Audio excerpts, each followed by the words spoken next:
எனக்கும் எனக்கும்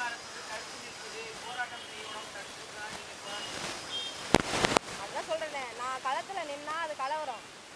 நான் வந்து சும்மா வாயை விட்டு மைக்கு முன்னாடி பேசிட்டு போற எலி கிடையாது. நான் புலி. களத்துல நின்னா கரும்புலி. நான் களத்துல நின்னா அது கலவரமாக தான் ஆகும். அதாவது அண்ணா பல்கலைக்கழக விவகாரத்துல அந்த பெண்ணுக்கு நான் உறுதுணையா நிற்கிறேன். அந்த பெண்ணை தொட்டவனை இன்னைக்கும் என் கையில ஒப்படைச்சா தலையை வெட்டி வெளியே வைப்பேன், ஆணூருக்கு அறுத்து வெளியே வைப்பேன். அது என்னுடைய நிலைப்பாடு. ஏன்னா நான் தொடர்ந்து போராட்ட காலத்தில் பெண்களுக்கு இது பாதிப்பு ஏற்பட இதை நான் பேசிட்டு இருக்கிறேன். நான் அதிகாரத்துக்கு நான் வருவேன், வந்தேன்னா இதை நான் செய்வேன், இதை நான் சட்டமாக கொண்டு வருவேன்.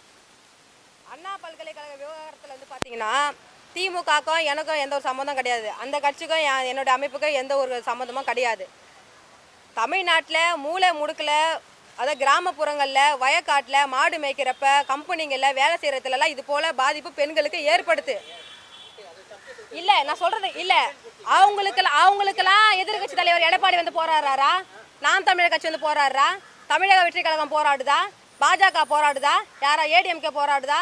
அந்த இடத்துல அந்த கிராமத்தில் பாதிக்கப்பட்ட பொண்ணு பயந்துக்கிட்டு அவள் உயிருக்கு அச்சுறுத்தல் ஏற்படுறப்ப யாருக்குமே சொல்லாத நேரத்தில் அவள் பாதுகாப்பற்ற சூழ்நிலையில் இந்த வீரலட்சுமி போய் நிற்பாங்க. இப்போ இந்த பெண்ணுக்காக எதிர்கட்சி வருது. எல்லா தமிழ்நாட்டில் இருக்கக்கூடிய ஜாதி அமைப்புலேருந்து எல்லா அமைப்பும் வந்து களத்தில் நின்று போராடு. இந்த வீரலட்சுமி வந்து போராடினா நீதி கிடைச்சிருமா? அந்த குழந்தைகளை வந்து பாதுகாப்பு கிடைச்சிருமா? அப்படி கிடையாது. இன்னைக்கு நீதிமன்றமே முன் வந்து விசாரணை குழு அமைச்சிருக்கிறாங்க. நீதிமன்றம் வந்துச்சு, தேசிய மகளிர் ஆணையம் வந்துச்சு. இப்போ வீரலட்சுமி வந்து போராடினா தான் வந்து நீதி கிடைக்க போதா? அப்படி கிடையாது. என்னுடைய நிலைப்பாடு அந்த குழந்தைக்கு நீதி கிடைக்கணும். அவன் தவறு பண்ணணும், தண்டிக்கணும், தூக்கல போனால் தலையை வெட்டி வைக்கணும். அதில் மாற்று கருத்து கிடையாது.